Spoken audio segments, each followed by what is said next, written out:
Moles को एक खूबसूरती का निशानी माना जाता है, बट काफ़ी लोग इसे पसंद नहीं करते, वो उसे हटाना चाहते हैं।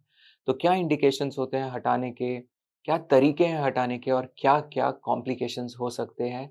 हम यही सब डिस्कस करने जा रहे हैं। मैं हूँ आपका दोस्त डॉक्टर शैल गुप्ता और मैं एक डर्मेटोलॉजिस्ट हूँ। अगर आपने हमारे चैनल को अभी तक सब्सक्राइब नहीं किया है, तो सब्सक्राइब करिए और बेल आइकन को प्रेस करना बिल्कुल मत भूलिएगा।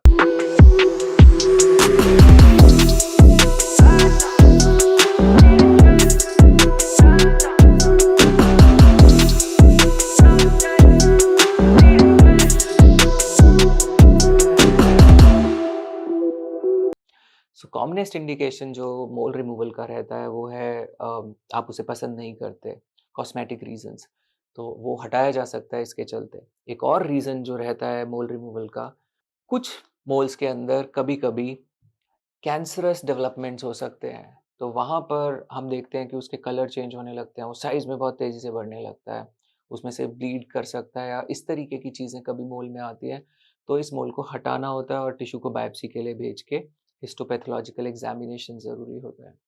तो क्या तरीके हैं मोल को हटाने के? पहला इलेक्ट्रोकॉटरी, दूसरा CO2 लेज़र और तीसरा तरीका जो है वो है सर्जिकल, जिसमें कि उसको इंसाइज़ करके काट के हटा दिया जाता है और एरिया को स्टिच कर दिया जाता है।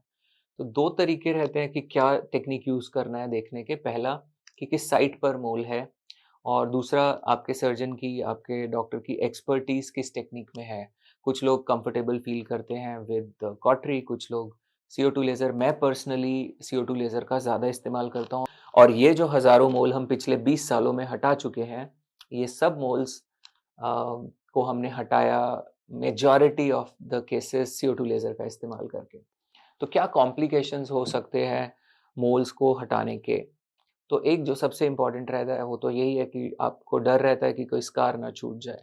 तो यूजुअली अगर एक अच्छे क्वालिफाइड एक्सपीरियंस्ड डर्मेटोलॉजिस्ट से आप ये हटवाते हैं तो स्कार नहीं बनते हैं ज़्यादा। जो बनता है वो यूजुअली ठीक हो जाता है अपने आप सेल्फ हीलिंग में। बट कभी-कभी इन केसेस में कुछ कोलेजन इंडक्शन ट्रीटमेंट्स की आवश्यकता पड़ सकती है, जिसके अंदर डर्मा रोलर या माइक्रो नीडलिंग रेडियो फ्रीक्वेंसी या CO2 फ्रैक्शनल लेज़र की आवश्यकता पड़ सकती है। एक और कॉम्प्लिकेशन जो रहता है वो है भई रिकर कर गया, ये वापस आ गया। तो ऐसा अगर थोड़ा ध्यान से निकाला जाए और एक कुछ प्रॉपर टेक्निक्स का इस्तेमाल कर कर तो यूजुअली मोल्स एक बार में निकल जाते हैं और ये वापस नहीं आते।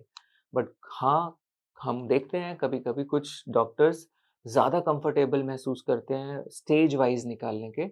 मैं पर्सनली इसको वन शॉट में निकालना पसंद करता हूँ और ज़्यादातर केसेज़ में ये सब निकल जाते हैं। अगर छोटा-सा रिकरेंस हो रहा है, तो in that situation a small touch up can be given. So इस तरीके से आप यदि पसंद नहीं करते, अपने किसी मोल को हटाना चाहते हैं, तो आसानी से हटाया जा सकता है। और अगर आपके कुछ सवाल हैं इसको लेके तो ज़रूर कमेंट सेक्शन में पूछिए। आपने हमारे चैनल को अभी तक सब्सक्राइब नहीं किया है तो सब्सक्राइब कीजिए। यहाँ पर आपको और कई वीडियोज़ मिलेंगे जहाँ पर स्किन के अलग-अलग ट्रीटमेंट्स, दवाइयों के विषय में हमने बात की है। कुछ स्किन डिजीज़ेज़, कंडीशंस के विषय में बात करी है। तो ज़रूर आशा करता हूँ आप इसको सब्सक्राइब करेंगे और बेल आइकन को प्रेस करना बिल्कुल मत भूलिएगा। धन्यवाद। Thank you.